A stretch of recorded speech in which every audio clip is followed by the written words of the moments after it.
നമസ്കാരം എല്ലാവർക്കും shadow പോഡ്കാസ്റ്റിങ്ങിൻ്റെ free education ക്ലാസ്സിലേക്ക് സ്വാഗതം. എൻ്റെ പേര് കാമില ഷക്കീർ. നമ്മൾ ഇന്ന് സ്റ്റാർട്ട് ചെയ്യാൻ പോകുന്നത് +1 തീംസ് ഇൻ വേൾഡ് ഹിസ്റ്ററി എന്ന് പറയുന്ന ഹിസ്റ്ററി ടെക്സ്റ്റ് ബുക്കിലെ ആദ്യത്തെ ചാപ്റ്റർ ആണ്. സോ നമ്മുടെ ആദ്യത്തെ ചാപ്റ്ററിൻ്റെ പേര് from the beginning of time എന്നുള്ളതാണ്. ടെക്സ്റ്റ് ബുക്കിൽ 4 തീമുകളായിട്ടാണ് നമ്മുടെ കിടക്കുന്നത്. അതിൽ ആദ്യത്തെ തീം എന്ന് പറയുന്നത് ഹ്യൂമൻ എവല്യൂഷനുമായി ബന്ധപ്പെട്ടതാണ്. അപ്പോൾ ഈ ചാപ്റ്ററിൽ നമ്മൾ പഠിക്കാൻ പോകുന്നത് മനുഷ്യൻ്റെ പരിണാമത്തെക്കുറിച്ചും, അതായത് ആദിമകാല മനുഷ്യർ എങ്ങനെയാണ് ഇപ്പോഴത്തെ മോഡേൺ ഹ്യൂമൻ ആയി മാറിയത്, അല്ലെങ്കിൽ ആധുനിക മനുഷ്യനായി മാറിയത് എന്നുള്ളതിനെ കുറിച്ചൊക്കെയാണ് നമ്മൾ ഈ ചാപ്റ്ററിൽ പഠിക്കാൻ പോകുന്നത്. സോ നമ്മുടെ ആദ്യത്തെ സെക്ഷൻ എന്ന് പറയുന്നത് ഹ്യൂമൻ ഇവല്യൂഷൻ്റെ ഫേസസുകൾ, അല്ലെങ്കിൽ പല ഘടകങ്ങൾ ഏതൊക്കെ ഘടകങ്ങളിലൂടെയാണ് ഹ്യൂമൻ്റെ എവല്യൂഷൻ സംഭവിച്ചിരിക്കുന്നത്, അല്ലെങ്കിൽ മനുഷ്യൻ്റെ പരിണാമം സംഭവിച്ചിരിക്കുന്നത് എന്നുള്ളതാണ് നമ്മൾ ഈ ചാപ്റ്ററിൻ്റെ ആദ്യത്തിൽ നോക്കാനായിട്ട് പോകുന്നത്. ഏകദേശം 5.6 മില്യൺ ഇയേഴ്സ് എഗോ, 5.6 ദശലക്ഷ വർഷങ്ങൾക്ക് മുമ്പാണ് ഭൂമിയിൽ ആദ്യത്തെ മനുഷ്യൻ്റെ ഒരു ക്രിയേച്ചർ കണ്ടെത്തിയതെന്നാണ് നമ്മുടെ ശാസ്ത്രലോകം പറയുന്നത്. നമ്മുടെ ഈ ഇപ്പോൾ കാണുന്ന ആധുനിക ഹ്യൂമൻസ്, അതായത് മോഡേൺ ഹ്യൂമൻസ് ഇപ്പോൾ ഭൂമിയിൽ വന്നിട്ട് ഏകദേശം 1,60,000 മില്യൺ ഇയേഴ്സ് എഗോ, ഇത്രയും വർഷങ്ങൾക്ക് മുൻപാണ് നമ്മുടെ മോഡേൺ ഹ്യൂമൻ ഡെവലപ്പായി വന്നിരിക്കുന്നതാണ് നമ്മുടെ ആർക്കിയോളജിസ്റ്റുകളും സയൻറ്റിഫിക് സ്റ്റഡീസും പറയുന്നത്. സോ മനുഷ്യനെ കുറിച്ച് പഠിക്കാനായി സഹായിക്കുന്ന ഘടകങ്ങൾ ഏതൊക്കെയാണ്, എങ്ങനെയാണ് നമ്മൾ ഈ ഹ്യൂമൻ എവല്യൂഷനെ കുറിച്ച് പഠിച്ചത്, ഇതിനു വേണ്ടിയിട്ട് നമ്മുടെ സയൻറ്റിസ്റ്റുകളും ആർക്കിയോളജിക്കൽ എവിഡൻസുകളും നമ്മൾ ഒരുപാട് യൂസ് ചെയ്തിട്ടുണ്ട്. അതിലൊരെണ്ണമാണ് ഹ്യൂമൻ ഫോസിൽസ് എന്ന് പറയുന്നത്. ഹ്യൂമൻ ഫോസിൽസ് എന്നുള്ള വാക്ക് നമ്മൾ ഇതിനു മുമ്പ് എല്ലാവരും കേട്ടിട്ടുള്ളതാണ്. ഹ്യൂമൻ ഫോസിൽസ് എന്ന് പറഞ്ഞാൽ വർഷങ്ങളോളം ഭൂമിയുടെ അടിയിൽ കിടക്കുന്ന എവിഡൻസുകൾ, അത് പ്ലാന്റ്സ് ആകാം, ആനിമൽസിന്റെ ബോൺസ്, ഇങ്ങനെയുള്ള സാധനങ്ങൾ, വർഷങ്ങളായി മണ്ണിന്റെ അടിയിൽ കിടക്കുന്ന എവിഡൻസുകളാണ് ഫോസിൽസ് എന്ന് പറയുന്നത്. സോ നമ്മുടെ മനുഷ്യരെ കുറിച്ച് അല്ലെങ്കിൽ ഹ്യൂമൻ എവല്യൂഷനെ കുറിച്ച് പഠിക്കാനായി ഉപയോഗിച്ചിരിക്കുന്ന ഒരു കാര്യം എന്ന് പറയുന്നത് ഹ്യൂമൻ ഫോസിലുകളാണ്. ഹ്യൂമൻ ഫോസിലുകളുടെ സഹായത്തോടു കൂടിയാണ് മനുഷ്യ പരിണാമത്തെക്കുറിച്ച് നമ്മൾ കൂടുതൽ എവിഡൻസ് നമുക്ക് കിട്ടുന്നത്. അതുപോലെ തന്നെ മനുഷ്യന്റെ എവല്യൂഷനെ കുറിച്ച് നമുക്ക് മനസ്സിലാകാൻ സഹായിക്കുന്ന മറ്റൊരു എവിഡൻസ് ആണ്, അല്ലെങ്കിൽ മറ്റൊരു സോഴ്സ് ആണ് സ്റ്റോൺ ടൂളുകൾ. ആദിമകാല മനുഷ്യരിൽ നിന്ന് ആധുനിക മനുഷ്യരിലോട്ട് വരുമ്പോൾ ഉണ്ടാവുന്ന മാറ്റം, അതിൽ ഏറ്റവും പ്രധാനപ്പെട്ടതാണ് അവർ ആയുധങ്ങൾ ഉപയോഗിക്കാൻ പഠിച്ചിരുന്നു എന്നുള്ളത്.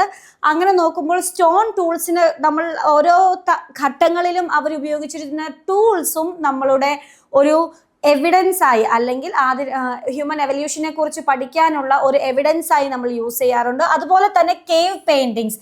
സോ ഇതൊക്കെയാണ് നമ്മുടെ സോഴ്സുകൾ. അതായത് ഗുഹകളിലാണ് ആദിമകാല മനുഷ്യർ ഓരോ ഫേസുകൾ വരുമ്പോൾ അവർ താമസിച്ചിരുന്നതും ഗുഹകളിലാണ്.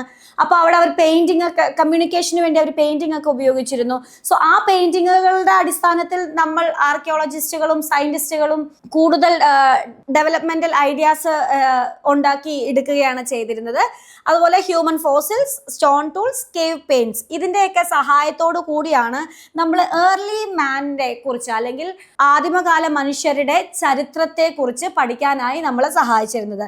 സോ നമ്മുടെ ഇന്നത്തെ ക്ലാസ്സിന്റെ ലക്ഷ്യം എന്ന് പറയുന്നത് ആദിമകാല മനുഷ്യർ ഏതൊക്കെ ഘട്ടങ്ങളിലൂടെയാണ് ഇവല്യൂഷൻ ചെയ്തത്, അല്ലെങ്കിൽ ഏതൊക്കെ ഘട്ടങ്ങളിലൂടെയാണ് പരിണാമം ചെയ്തത് എന്നാണ് നമ്മൾ ഇന്ന് ഡിസ്കസ് ചെയ്യാൻ പോകുന്ന ടോപ്പിക്. സോ ഇന്നത്തെ നമ്മുടെ ലക്ഷ്യം എന്ന് പറയുന്നത് to understand the phases of evolution എന്നുള്ളതാണ്.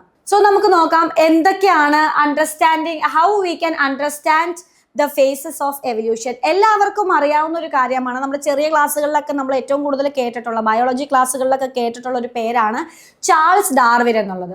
എല്ലാവർക്കും അറിയാം ആരാണ് ചാൾസ് ഡാർവിൻ എന്നുള്ളത്. സോ ആർക്കെങ്കിലുമൊക്കെ ആർക്കൊക്കെയാണ് അറിയാവുന്നത് ഒന്ന് കൈ പൊക്കുകയോ, അല്ലെങ്കിൽ ആർക്കെങ്കിലും ഉത്തരം അറിയാമെങ്കിൽ ഒന്ന് പേപ്പറിൽ എഴുതുകയോ എന്തെങ്കിലും ചെയ്യുകയാണെങ്കിൽ നന്നായിരുന്നു.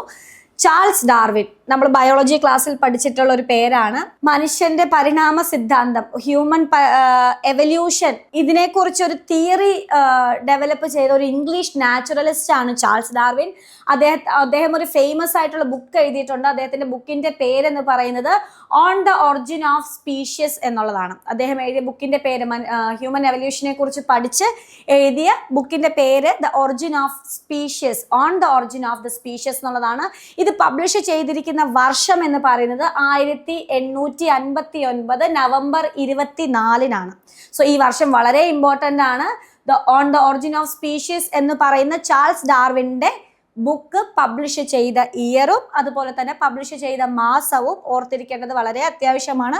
1859 പബ്ലിഷ് ചെയ്തത്, മാസം നവംബർ 24.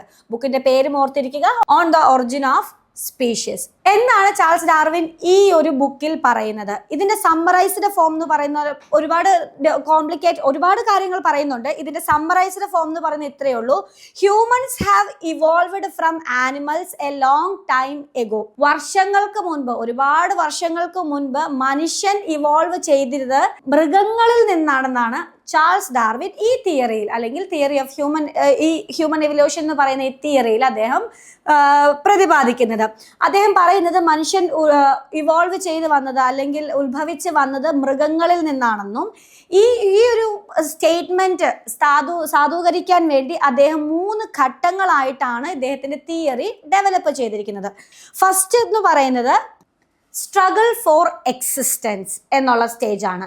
എന്താണ് സ്ട്രഗിൾ ഫോർ എക്സിസ്റ്റൻസ്? നിലനിൽപ്പിനായി അവർ സ്ട്രഗിൾ ചെയ്യുന്ന ഒരു ടൈം, അതായത് ഇവർ ഡെവലപ്പായി വരുമ്പോൾ ആദിമ മനുഷ്യനിൽ നിന്ന് ചെറിയ വ്യതിയാനങ്ങൾ സംഭവിച്ച് ഡെവലപ്പായി ഓരോ സ്റ്റേജിൽ വരുമ്പോഴും ഇവരവിടെ സ്ട്രഗിൾ ചെയ്യുന്നുണ്ട്, നിലനിൽക്കാനായി സ്ട്രഗിൾ ചെയ്യുന്ന ഒരു ഫേസ് ഉണ്ട്. അതിനുശേഷം രണ്ടാമത്തെ ഒരു ഫേസ് അദ്ദേഹം പറയുന്നത് സർവൈവൽ ഓഫ് ദ ഫിറ്റസ്റ്റ്. ഇങ്ങനെ സ്ട്രഗിൾ ചെയ്ത് വരുന്ന സ്പീഷ്യസ് അല്ലെങ്കിൽ ഇങ്ങനെ സ്ട്രഗിൾ ചെയ്ത് വരുന്ന ആനിമൽസ്, ഇവരിൽ ആരാണ് സർവൈവ് ചെയ്യുക?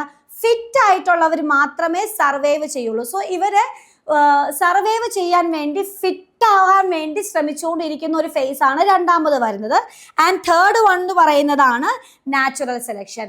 ഈ ഒരു പ്രോസസ്സിൽ, അതായത് ഫസ്റ്റത്തെ നിലനിൽപ്പിന് വേണ്ടി സ്ട്രഗിൾ ചെയ്യുന്നതും അതിനുശേഷം ഫിറ്റ് ആയിട്ടുള്ള ഒരു സർവൈവ് ചെയ്യുന്നതും ഇതിനുശേഷം ഒരു നാച്ചുറൽ സെലക്ഷൻ, ഇതിൽ നാച്ചുറലി ഈ ഒരു എൻവയോൺമെന്റ് അഡാപ്റ്റ് ചെയ്യാൻ കാപ്പബിൾ ആയിട്ടുള്ള ആളുകളാണ് ഫൈനലായിട്ട് ഇവോൾവ് ചെയ്ത് വരിക.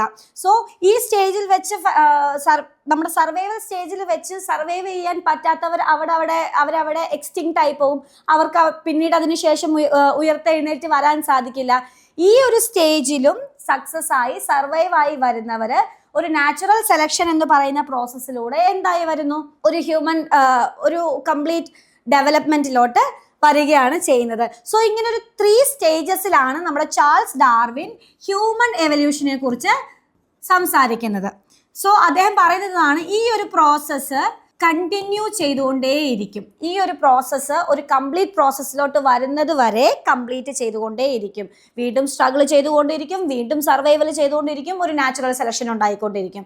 സോ ഈ ഒരു കണ്ടിന്യൂസ് പ്രോസസ്സിലൂടെയാണ് ഹ്യൂമൻ എവല്യൂഷൻ നടക്കുന്നത് എന്നാണ് ചാൾസ് ഡാർവിൻ നമ്മുടെ അദ്ദേഹത്തിന്റെ ബുക്കിൽ പ്രതിപാദിക്കുന്നത്. അവിടെ ശ്രദ്ധിക്കേണ്ട ഈ ഒരു സെക്ഷനിൽ നമ്മൾ ശ്രദ്ധിക്കേണ്ട കാര്യം എന്ന് പറയുന്നത്, ഫസ്റ്റ് വൺ, ചാൾസ് ഡാർവിന്റെ ബുക്കിന്റെ പേര് on the origin of the species, publish ചെയ്ത വർഷം 1859, മാസം നവംബർ 24. മെയിൻ കണ്ടന്റ് എന്ന് പറയുന്നത് മനുഷ്യൻ ഇവോൾവ് ചെയ്തിരിക്കുന്നത് മൃഗങ്ങളിൽ നിന്നാണെന്നും അതിന് 3 ഫേസ് ആയിട്ട്, ചാൾസ് ഡാർവിന്റെ തിയറി 3 ഫേസസ് ആയിട്ട് ഡിവൈഡ് ചെയ്തിട്ടുണ്ടെന്ന് ഓർക്കുക. ഒന്നാമത്തത് സ്ട്രഗിൾ ഫോർ എക്സിസ്റ്റൻസ്, രണ്ടാമത്തത് സർവൈവൽ ഓഫ് ദ ഫിറ്റസ്റ്റ്, മൂന്നാമത്തത് നാച്ചുറൽ സെലക്ഷൻ. ആൻഡ് ഈ പ്രോസസ് കണ്ടിന്യൂസ് ആണെന്ന് എപ്പോഴും ഓർത്തിരിക്കുക.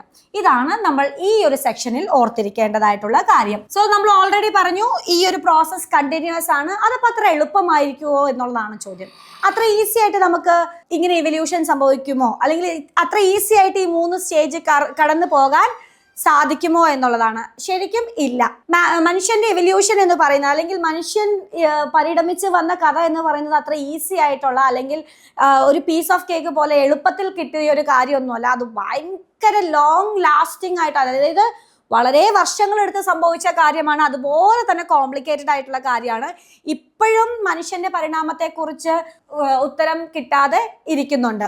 സോ നമ്മളിത് നോക്കുകയാണെങ്കിൽ ഇപ്പോഴും there are so many scientist, ഇപ്പോഴും കുറേ സയന്റിസ്റ്റുകൾ പുതിയ ഡേറ്റാസ് ഒക്കെ റിവൈസ് ചെയ്ത് അതുപോലെ തന്നെ അതിനെ റിവിഷൻ ചെയ്ത് മോഡിഫൈ ചെയ്ത് പഴയ അണ്ടർസ്റ്റാൻഡിങ്ങും പുതിയ അണ്ടർസ്റ്റാൻഡിങ് തമ്മിലുള്ള ഒരു വിലയിരുത്തൽ വരെ ഇപ്പോഴും നടന്നുകൊണ്ടിരിക്കുന്നുണ്ട്. സോ നമുക്ക് പറയാൻ സാധിക്കുന്നത് എന്താണ് ഇതിൽ നിന്ന്? മനുഷ്യന്റെ എവല്യൂഷൻ അല്ലെങ്കിൽ മനുഷ്യന്റെ പരിണാമം എന്ന് പറയുന്നത് സ്റ്റിൽ ഇറ്റ് ഈസ് കോംപ്ലിക്കേറ്റഡ്. ഇപ്പോഴും അത് കോംപ്ലിക്കേറ്റഡ് ആയിട്ട് തന്നെ നിൽക്കുന്ന ഒരു ടോപ്പിക്കാണ്. സോ നമുക്ക് നമ്മുടെ നെക്സ്റ്റ് ടോപ്പിക്കിലോട്ട് പോകാം. എല്ലാവരും please look at this particular picture. എല്ലാവരും ഈ സ്ക്രീനിൽ കാണുന്ന ചിത്രത്തിലോട്ട് ഒന്ന് ശ്രദ്ധിക്കുക. നമ്മളെല്ലാവരും ബയോളജി ക്ലാസ്സുകളിൽ പഠിച്ചിരുന്ന സെക്ഷനാണ്. എല്ലാവരും ഈ ചിത്രം നിങ്ങളുടെ ടെക്സ്റ്റ് ബുക്കിൽ കണ്ടിട്ടുണ്ടാകും. എല്ലാവരും 1 മിനിറ്റ് അല്ലെങ്കിൽ കുറച്ച് നേരം ഈ ഒരു ചിത്രത്തിലോട്ട് ശ്രദ്ധിക്കുക. നിങ്ങൾക്ക് എന്താണ് ഈ ചിത്രം കാണുന്നതിൽ നിന്ന് മനസ്സിലായതെന്ന് നോക്കാം. എല്ലാവരും ശ്രദ്ധിച്ചു എന്ന് വിചാരിക്കുന്നു. ഈ ചിത്രത്തിൽ നമുക്ക് കാണാം ചാൾസ് ഡാർവിൻ പറഞ്ഞ മൃഗങ്ങളിൽ നിന്ന് ഇവോൾവ് ആയ കാര്യം. നിങ്ങൾക്ക് ഇവിടെ കാണാം ഒരു കൈൻഡ് ഓഫ് ഏപ്പ്. ഒരു ഏപ്പിൽ നിന്ന് മോഡേൺ ഹ്യൂമനിലോട്ടുള്ള ഒരു എവല്യൂഷന്റെ ചിത്രമാണ് കാണുന്നത്. ഇതിൽ നിന്ന് ഒറ്റയടിക്ക് നമുക്ക് പറയാൻ പറ്റുന്ന വ്യത്യാസം എന്താണ്? ഇവരുടെ 4 ലിംബ്, അതായത് ഒരു ക്വാഡ്രൂപ്പെഡ്സ് ആയിരുന്നു ഇവരല്ലേ. 4 കാലുകളാണ് ആദ്യം സ്റ്റാർട്ടിങ്ങിൽ നമുക്ക് കാണുന്നത്. പല പല വ്യതിയാനങ്ങൾ സംഭവിച്ച് പല ഡിഫറൻസിയേഷൻ സംഭവിച്ച് ഒരു മോഡേൺ ഹ്യൂമനിലോട്ട് പോകുമ്പോൾ അവരുടെ കാലുകളിലുള്ള മാറ്റം, അതുപോലെ തന്നെ മുൻകാലുകൾ കൈയായി മാറിയ മാറ്റം, ഈ മാറ്റങ്ങളാണ് ചാൾസ് ഡാർവിൻ അദ്ദേഹത്തിന്റെ തിയറിയിൽ പറഞ്ഞത്, തിയറി ഓഫ് ഹ്യൂമൻ എവല്യൂഷനിൽ പറഞ്ഞ കാര്യം. സോ ഇതിനെക്കുറിച്ച് നമ്മൾ കൂടുതലായിട്ട് അറിയണം. അപ്പോൾ മനുഷ്യന്റെ എവല്യൂഷനെ നമ്മൾ പല ഫേസുകളായിട്ട് ഡിവൈഡ് ചെയ്തിട്ടുണ്ട്. ആ ഫേസുകളിലോട്ടാണ് നമ്മൾ ഇപ്പോൾ ശ്രദ്ധിക്കാൻ പോകുന്നത്. മനുഷ്യന്റെ evolution, human evolution different phases ആയിട്ടാണ് നമ്മൾ ഡിവൈഡ് ചെയ്തിരിക്കുന്നത്. അതിൽ ഒന്നാമത്തെ ഫേസ് എന്ന് പറയുന്നത് പ്രിമേറ്റ്സുകളായിട്ടാണ്. So the first phase of human evolution എന്ന് പറയുന്നത് പ്രിമേറ്റുകളാണ്. സെക്കൻഡ് ഫേസ് എന്ന് പറയുന്നത് ഹോമിനോയിഡുകളാണ്. തേർഡ് വൺ ഹോമിനിഡ്സുകളാണ്. നെക്സ്റ്റ് വൺ നമുക്ക് ഡിസ്കസ് ചെയ്യാം. നിങ്ങൾ ആദ്യം ഓർക്കേണ്ടത് ഈ 3 പേരുകളാണ്. പ്രിമേറ്റുകളുണ്ട്, ഹോമിനോയിഡുകളുണ്ട്, ഹോമിനിഡ്സുകളുണ്ട്. സോ ഫേസസ് ഓഫ് എവല്യൂഷനിൽ മനുഷ്യന്റെ ആദിമകാല മനുഷ്യരെ നമ്മൾ കാറ്റഗറൈസ് ചെയ്യുന്നത് പ്രിമേറ്റുകളാണ്. പ്രിമേറ്റുകളിൽ കുറച്ചൊക്കെ വ്യതിയാനം സംഭവിച്ച് അവരെന്തായി മാറി? ഹോമിനോയിഡ്സ് ആയി മാറി. ഹോമിനോയിഡ്സിൽ കുറച്ച് വ്യതിയാനങ്ങൾ സംഭവിച്ച് അവരെന്തായി മാറി? ഹോമിനിഡ്സ് ആയി മാറി. ബാലൻസ് ഉള്ള 2 നമുക്ക് വഴിയെ നോക്കാം എന്താണെന്നുള്ളത്. സോ നമുക്ക് ആദ്യത്തെ ഒരു സെക്ഷനിലോട്ട് പോവാം, പ്രിമേറ്റ്സ്. സോ പ്രിമേറ്റ്സിലോട്ട് പോകുന്നതിന് മുമ്പ് ഞാൻ ഓൾറെഡി പറഞ്ഞല്ലോ, പ്രിമേറ്റ്സിലോട്ട് വരുന്നതിന് മുൻപ് പ്രിമേറ്റ്സ് ഹോമിനോഡായി മാറി, ഹോമിനോഡ് ഹോമിനിഡ്സ് ആയി മാറി എന്നുള്ളത് നിങ്ങൾ ഈ ആദ്യത്തെ ചിത്രത്തിൽ നോക്കുകയാണെങ്കിൽ നിങ്ങൾക്കൊരു കാര്യം കാണാൻ സാധിക്കും.